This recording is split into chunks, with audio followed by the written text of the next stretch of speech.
Hello, and welcome back to the next part of the 5 terrifying encounters, or the 5 terrifying stories about the Men in Black. I think after this one, we'll give the real Men in Black a little bit of a wide berth because we've covered it. We've covered a lot of it. You know, we've done this. This is my 5th video on them, I think, and it might get tedious if we just carry on. But I've got a couple of ideas for some decent content. So something with the same level of wow factor as this, if you don't know about them. One of them would be probably terrifying creatures caught on camera. Because some you can tell they're just utterly piss taking fake. Some of them I look and think, I can't explain that. You know, and you sit there and you go, oh. You know, there's some are very, very believable. That's the correct word. We'll carry on with this one, the 5 encounters, and then I think whatever it gets to, we'll just call it a day, unless you really want more.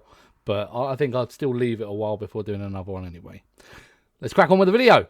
Al said he was confronted by one, they would have known he was faking the story and wouldn't have paid any interest. It's definitely a strange case that leaves you wondering whether the Men in Black are real or not. But if they are, then how did the man know of Dal's event so quickly, before he even had a chance to make it public? Sitting in a room was a physicist, a biophysicist, a retired professor of electrical engineering, a retired aircraft developer, a physician and a polymer scientist. They all sat looking at Peter Rojacewiz, a respected professor of humanities and folklore at New York's Juilliard School. For years he had kept his encounter with the Men in Black a secret, fearing ridicule and disbelief from his peers, until he finally revealed the details of his strange encounter to the crowd. The professor claims back in 1980 he was reading a UFO book in the University of Pennsylvania library when a man sat next to him. The professor said that it was as if the man had just dropped from the ceiling, as he did not see or hear him come in. He was described as a gaunt, pale man around 6 foot tall, who was wearing a black suit, black shoes, black string tie and a white shirt. The man started a conversation about flying saucers, but appeared hostile when the professor said he wasn't really that interested in them. The man replied by saying, "Flying saucers are the most important fact of the century and you're not interested." The professor claims he had to calm the man down as he became extremely agitated. The man in black then left, but before he went, he put his hand on the professor's shoulder and said, "Go well on your purpose." The professor said he was overwhelmed by fear and felt there was just something not right with this man, which left him terrified by the encounter. After finally breaking his silence, most of the audience believed his story, and the professor has since spent his years making contact with others who have had experiences with the Men in Black. Although this story is unlike the others, as Peter did not witness a UFO and was only reading about them, he is confident in what he is told and believes that was a real Men in Black official who confronted him in that library. That's a weird one. Go well on your journey. So, is there 2 different types of Men in Black? That I don't quite get. Most of the time there's no such thing. Steer clear. Don't mention it to anyone or we'll kill you and kill your family as well. But this one seemed to be who fucking knows. But yeah, if that's true, it goes against everything we know so far about the Men in Black, because it's like he's pushing him to research more. Weird. You have all probably seen this photograph. Yeah, this is. It was taken in May of 1964 by a Cumberland fireman named Jim Up the top, just behind, I think it's a little girl. It's like it looks almost like a spaceman with a space helmet on. Templeton at Berg Marsh. Little did Jim know that the photo would create headlines around the world, and even now it's still featured in articles and many YouTube videos. It's known as the Solway Firth Spaceman, and is a photo of his 5-year-old daughter sat on the grass with what looks like a spaceman in the background. Jim swears that no one was in the area who was dressed like that, and decided to take the photograph to the local police station. They then sent the picture to Kodak, who in turn analysed and confirmed that the camera and the photograph had not been tampered with in any way. They even offered a reward to anyone who could prove it was fake, which has never been claimed. Jim Templeton was receiving letters from all over the world, and the media attention was relentless. But then came his visit. He claims 2 men dressed in dark matching suits came to the fire station where he was working, and introduced themselves as government officials, codenamed Number 9 and Number 10. He said the men only referred to each other by their numbers and refused to give their names, but they did show an identification badge with a crest and the word security on it. They asked him to take them to Burgh Marsh and point out exactly where the photo of his daughter was taken. Jim directed them and was driven to the site in a dark-coloured car. He said they seemed to have no knowledge of the area, leading him to believe they were not local.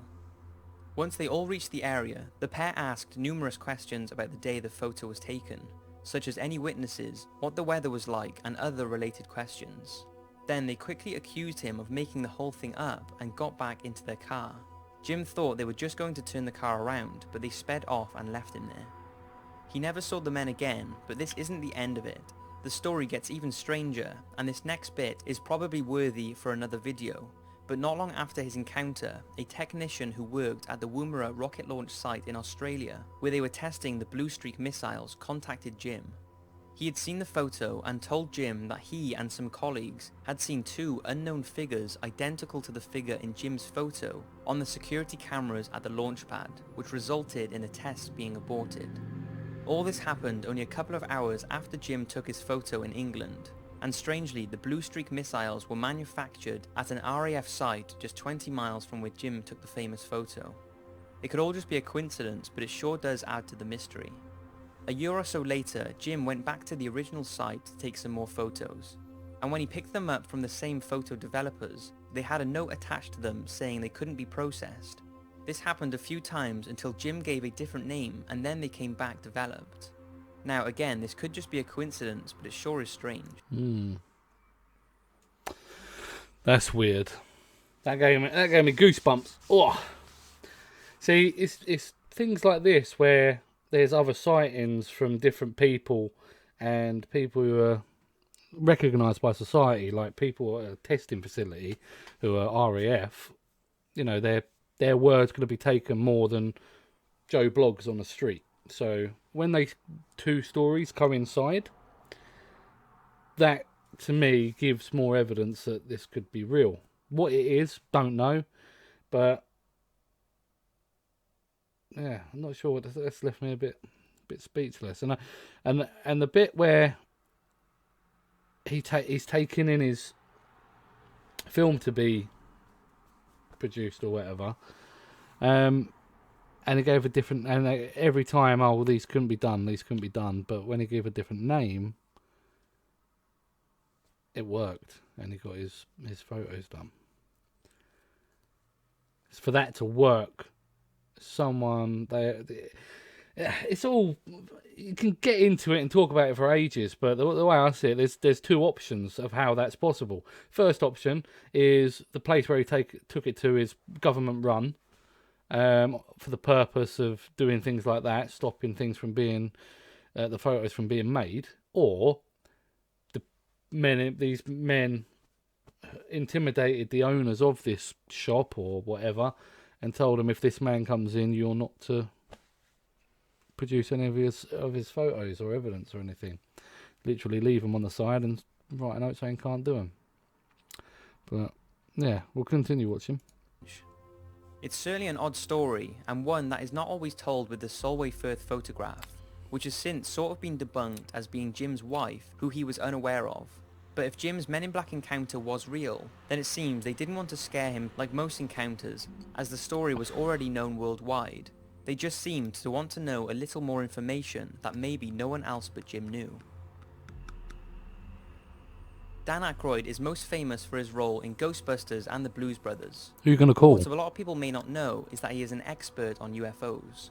He grew up in a family who openly discussed paranormal and unexplained topics, and his grandfather was a mystic and spiritualist, so this is where his love of the unexplained started. In 2005, his interest was captured in a documentary called Dan Aykroyd Unplugged, which showed the world his true passion for UFOs. In it, Aykroyd revealed the depth of his knowledge and intense interest in that field, and a lot of people were surprised with his experiences. He shared many of his stories and beliefs, but one of the most interesting was his encounter with what he believes were the Men in Black. Aykroyd was in the middle of making a television program in New York City and was stood outside taking a break, talking on the phone to Britney Spears about appearing on Saturday Night Live. He looked across and seen some men in black suits standing next to a black Ford car just down the road. Thinking nothing of it, he carried on with his conversation, but saw a very tall man get out from the back seat who gave him a very intimidating stare. He turned away, still on the phone, and seconds later turned back to look at the car again, but it had vanished. Dan knows what he saw and said the car vanished into thin air. Dan then returned to the TV set he was working on, which just so happened to be about UFOs, that featured an interview with a man who had acquired a large amount of credible witnesses, including retired military officers who claimed they had witnessed UFOs. Strangely enough, 2 hours after his Men in Black sighting, the TV program was shut down and they were told that none of the footage would be aired. The show was of course never finished, and the evidence that was going to be featured remains unheard. Dan Aykroyd's story is definitely one of the most credible and strangest out there that really gets you wondering, are we being kept in the dark about the highly secretive Men in Black? So that's it for this video. I hope you've enjoyed, and next week is going to be the start of some real creepy videos for October. Thanks for watching, and see you in the next video. Ah, so there it is. Last one of the series. Yeah, creepy fucking stuff. It's weird, isn't it? Sit here and ponder it. I mean, you could chat all day long about it, but until you experience it, you'll never truly understand it or know if it's real 100%. You know, I could experience it tomorrow and tell you guys, but you have to take me at my word. Even if I was to record it on my phone and show you, you know, how do you know that I haven't faked it? You know, I haven't got someone to pull up in a SUV and just step out of the car and stare at me. Easily faked, but a lot of credible evidence, I'd say. So if it's real, I don't think you'll get a definitive answer in our lifetime. You know, unless the world is shaken up by like a alien invasion or something. But I think if there was a theory that the government, on a tangent, I read something that there will be what appears to the whole of humanity as an alien invasion, but it's actually not. It's actually our government, because it's playing on this thing about population control. They want to kill off a load of people because we're using up resources too quickly. So to solve that, kill off a third of the population, and it's rectified. So the theory is that the chemtrails, what the planes leave in the sky, they're spraying the atmosphere with particulates like gold and like heavy metals kind of thing. But I can't be bothered, man. I really, but basically spray it with particulates because they've installed hologram projectors all over the planet. So when they put on these projectors, the atmosphere is so full of particulates that it's like a solid surface for the holograms to take shape. And all they've got to do is project what looks like a UFO, and then so that'll be, you know, at 10,000 feet, and then above that they can fly drones and just drop bombs. So we don't think it's the government. We think we're getting bombed by aliens. You know, very, very intensive, far out fucking theory, but people believe it. Right, thank you for watching. I've got an idea for the next few videos. One, as I said, is the creepy creatures caught on camera, but also about the moon as well. I don't know if you want to see this, but I had an idea to do a video on the bases on the moon, like the different structures that look man-made, and the stories about the Apollo mission, where they were actually sent there to view them. And the cut off, there's a recording of Neil Armstrong talking to NASA that wasn't cut. It was cut from air when it was live, when the moon landing was recorded, sort of thing. And it's actually him saying, "Oh my God, sir, you need to look at these. They're absolutely massive. There's two on the ridge, two alien crafts on the ridge just looking at us," and stuff like that. And you can actually find the recording. So that, I've got a feeling, will be very, very, very interesting as well, and good video. But I'll stop rambling on.